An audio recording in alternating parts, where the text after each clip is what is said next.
Hi, I'm Dave Burrows from Roads and Rails Museum. I'm the guy here who does most of the electronics work.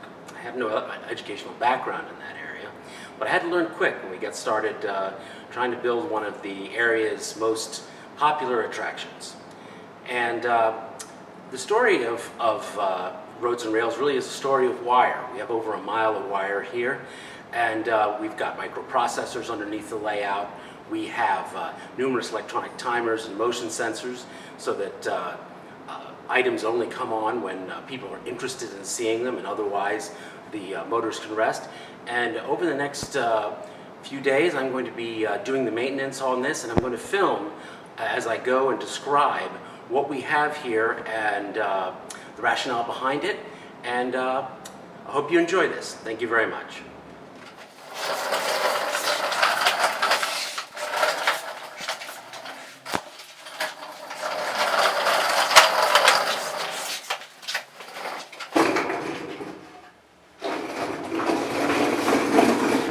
Hi, I'm Dave Burrows, and this is the underside of Roads and Rails Museum. This is my kingdom. This is where all of the wiring is done, and I've done quite a bit of modeling and set building as well.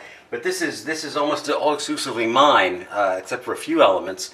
And we have over a mile of wire under here. It's color coded.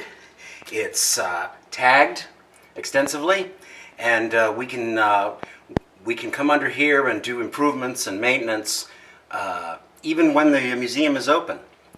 And we have a lot of microprocessors, timers, home automation, particularly motion sensors that turn on various things at various times, sometimes because a person is present, sometimes because they push a button, and sometimes simply we have timers set up to reduce the wear and tear, so they're on and off an equivalent amount of time, so that users get to see them, but they're not worn out by running all the time.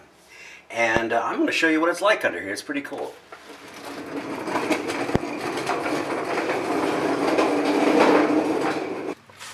Okay, 2 years ago, I installed our first Arduino here at Roads and Rails Museum. Arduino is an educational platform. They call it a prototyping platform. And you get a 80 mega chip, and you can read about it online and get much more accurate information than I'm able to give. But basically it allows me to program it by a computer, burn it onto this chip, and then use it to control relays and take in input. Now, I wildly overbuilt this one. This animation only requires 3 relays. I've got 8 right here. I built my own shield, which I could have just bought off. I could just simply have bought one. And I put this, again, we got this terminal plate from the Bell telephone box. And I have, we route all kinds of stuff to it. We run it off of what we call a wall wart, an AC adapter. We buy our AC adapters from American Science and Surplus. And they usually can get them pretty cheap that way, much cheaper than in the stores. And the great thing with the Arduino is it's very tolerant of amateur electronics builders. I am not an electrical engineer, and it's very tolerant of the kind of mistakes people make. Now, it'll shut down, of course, if you make one of those mistakes, but it won't burn the chip through. So it's actually very nice for that purpose. A lot of people use, for example, the Raspberry Pi, which is the next step up from the Arduino.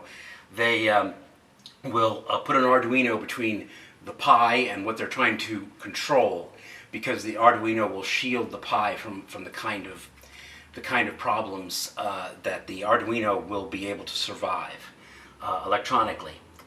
So I'm still proud of this. I've got what I did is that we have an MTH animation, Mike Strainhouse. It was very slow because it was more like a clockwork kind of, almost like one of those old clocks, and it was Mel's Drive-In. Girls come out, cars come around, people are served, and the girls go back into the building, and the car pulls back. Ours stopped working, and it was worn out after 1 year of service, because a very intense service. We left it on all the time while the shop was open. And the reason we did that is because if you push the button, it was just too slow to amuse people. And so what we did is we we pulled out all the old motors and put new motors in. And in the course of that, I was using the same brain that came with it. Well, that brain died. I fried it, and it was huge smoke and everything. So that's how I got into the Arduino. I actually went down to the Radio Shack thinking I'd buy the basic stamp. This is how little I knew of the Arduino. And I learned about the Arduino, and then we've used it for various things around here. Anything that requires a little sequencing or a little decision making. And most of the decision making is when someone pushes a button. But sometimes we have sensors.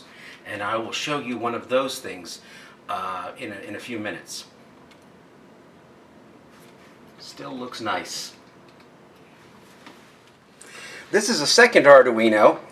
And what this one does is it actually uses two sensors by the Bosch company. Bosch is a German electronics company for model railroading, and we use this to control the trains stopping at the main station. And as you can see here, that is, you can't see the Arduino. It's underneath what you do see, which is called a shield. In this case, it's a relay shield, and I had to actually work with it to put the sensor inputs on it, which are at the top. And this saves me the trouble of having to do what I did with the last board, which is to make my own, to build my own circuits for the to run relays. This one does that for me automatically, and it also, in addition, isolates that from the board. What goes through the power that is controlled by the relays doesn't interfere with the electronics on the Arduino board. It's shielded, and that's actually a very good thing and very necessary in most cases. Now, I would have done this differently now. I would have used ultrasonic sensors. But we had these Bosch sensors. We had bought them. There's the Bosch right there. Let me get some more focus. And that right there, as you can see, that's hanging down is a relay that goes to a terminal block that goes to one of the Bosch infrared sensors. They're infrared sensors, and when something passes between the light and the infrared electric eye, it trips it off. And we have another one. I'll see if I can get to it. We have another one over there. You can see right here. You can't see through the massive wire we have hanging down, but there it is. And all this is low. Before people who write in about our electrical work, these are all about 18-volt maximum wires. They're really low. Most of them are carrying less power than your average battery-powered flashlight. They're very low power. And this relay right here, I pointed out before, this is actually another one I harvested from the Bell telephone box. So I used two of them here, and it's a good thing. It saves us a little money and makes us feel a little bit more clever than we would otherwise.